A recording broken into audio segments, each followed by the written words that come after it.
Hey guys, Later Magic here, and I decided to, upload this god awful footage of Xmage. I'm playing it at 2x, which means I'm doing the voiceover separate, so we'll see if I remember what the hell went on in this game. But basically, this is a really good representation of what the deck does, the power of the deck. Coincidentally, the spell called Deck in Stone, Declaration in Stone, is what lost me the game. So let's jump right into it.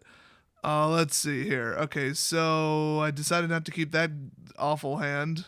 There we go. 2 planes, 1 evolving, 1 concealed. I mean, that's a little land heavy, but we got the 3 cost, a bunch of double strikers, and the evolving is the way to trigger it. So unfortunately, he went first. Oh God, fast. He is the slowest player I've ever seen in my entire life. In the entire history of playing Xmage, this was just terrible. This is why I never upload footage against a human, because it doesn't work. All right, let's see what the hell is taking him. Remember, this is double speed, by the way. The real question is, why the hell did I throw that evolving out there when I could have triggered Solemn? What was I thinking? All right, so Scrap Heap's going out. Maybe at some point he'll hit done. Oh, and then, yep, he blows it up. Then I remind him that it said no slow players on the lobby listing. Oh my God. He drops another land. Clearly a response deck. He's clearly going to blow up or counter whatever I cast. Welcome to Standard. And let's see. Shambling, there we go. Not bad. Let's try to imagine this in full speed. So there's Campbell. So that is game ending against his deck. I mean, for real, this is like the end of the world at this point. I believe he flashes in a creature. Yep, it's that really obnoxious one, a 0/4 that gets energy when it blocks. More people should actually play that card. It's really underrated. It's quite good. I just hate it because it's annoying. And you can use his ability during the opponent's end step if you get just like mad amounts of energy. So even more card draw. That's what control colors needed.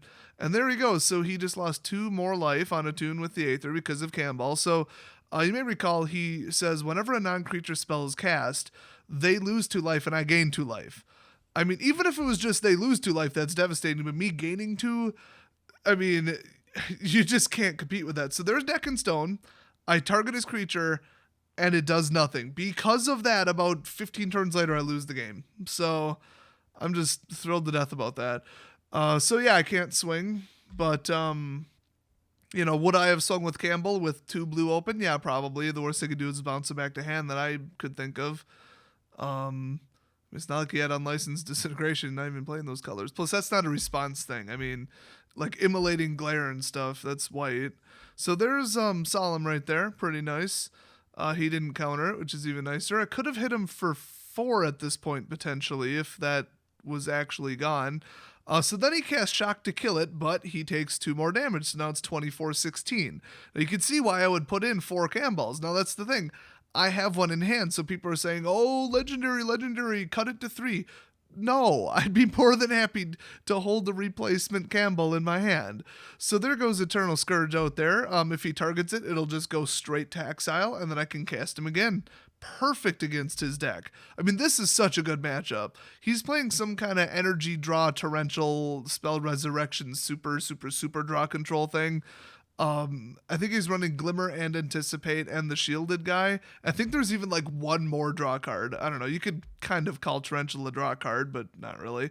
I mean, it goes and gets a spell again and lets you use another card, so whatever. And then, yeah, he's losing even more life. I almost feel bad, but I don't. So then he swings with it because he flashed it into my turn. God, do I hate that card. I just took it because it's still 21-14. Who cares? And gifted Aetherborn. Little miracle pull there for you. And if I wanted to, I could block with Campbell. I mean, on his swing, whatever spell he casts after that, I would then lose with it. That's kind of dumb. But okay, there is Anticipate. Boom, 2 more damage. It's now 12-23.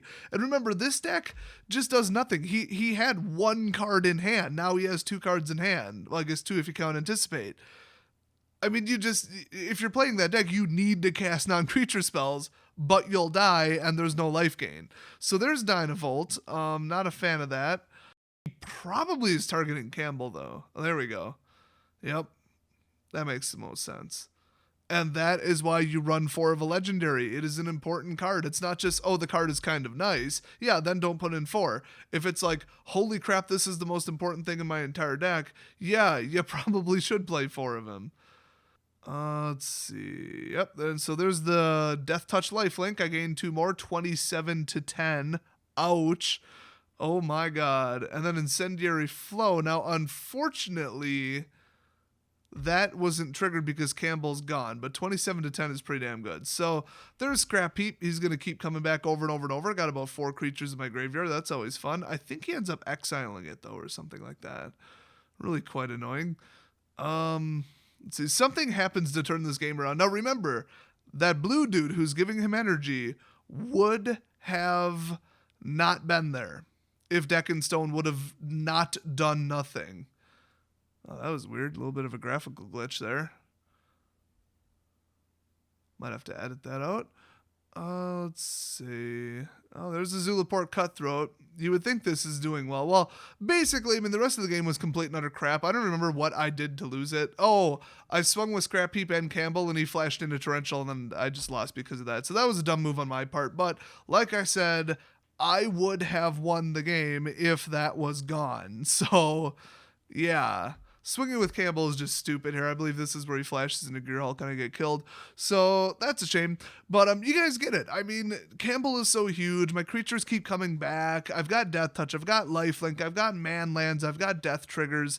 It's just an annoying as hell deck. I mean, it's just like an obstacle course to play against. It's not that good of a deck. I mean, it really, like, overall, just in a vacuum, is it a good deck? Not really. I'd maybe give it a 6 out of 10. But against this type of deck and red, white, blue control, they don't stand a chance in hell if Campbell comes out. Now, I don't have a way to resurrect him, and I don't have a way to scry or draw to him. That's a shame. But if they target him, that means they're not targeting Shambling or Scrap Heap or, something else. And if it turns out they're playing creature heavy, like something weird like red-green werewolves or something, then you take out Campbell and put an Aether Geode Miner, because that's a 3/1 that can flicker itself with energy. So those are huge. I mean, you swing with it, you chump block with it, you block and bounce, or what do they call that? Block and flicker.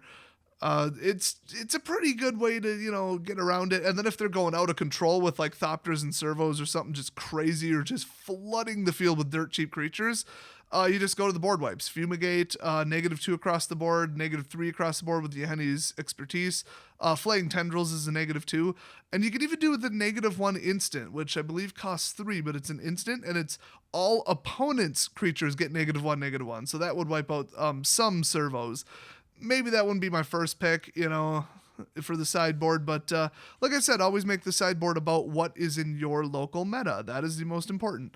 So hopefully you saw what this deck does in an actual real world scenario here, how devastating it is and how annoying it is to play around, even when your opponent's, deck is working. I mean, he got his Dynavolt out, he's getting his energy, he's zapping me, but he had to play around so much stuff and so carefully.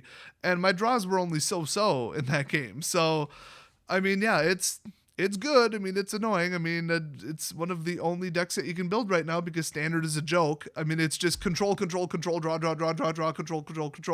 And then the only other alternative is like win on turn 4, infinite combo, or run you over with aggro on turn 5. So they're complete polar opposites. When they play against each other, usually the speed beats control, especially if they go first. And then what's in the middle? Mid-speed decks that are kind of clever and build over time? No, those are crap. So, I mean, how competitive is this deck? Really? Not very good, but it is built to just shut down people just spamming spell after spell after spell. It will lose to just giant lines of creatures bigger than yours, though. So, nothing you can do about that. You could chump block and gain life forever until you can stall to something big, but it's not like there's a flyer, a giant demon, or something like that. But you could easily put 8 cards like that in your sideboard, and there you go. So I might mod my sideboard myself to do that. I haven't really decided on it, but I am bringing the deck to F&M on Friday. So I'll probably tweet out how it does. Probably won't make a whole video on it. That'd be kind of dumb. So hopefully this gives you some hope. The deck's, I don't know, $60 tops to build, probably a little bit less. Actually, I think it capped at like 40.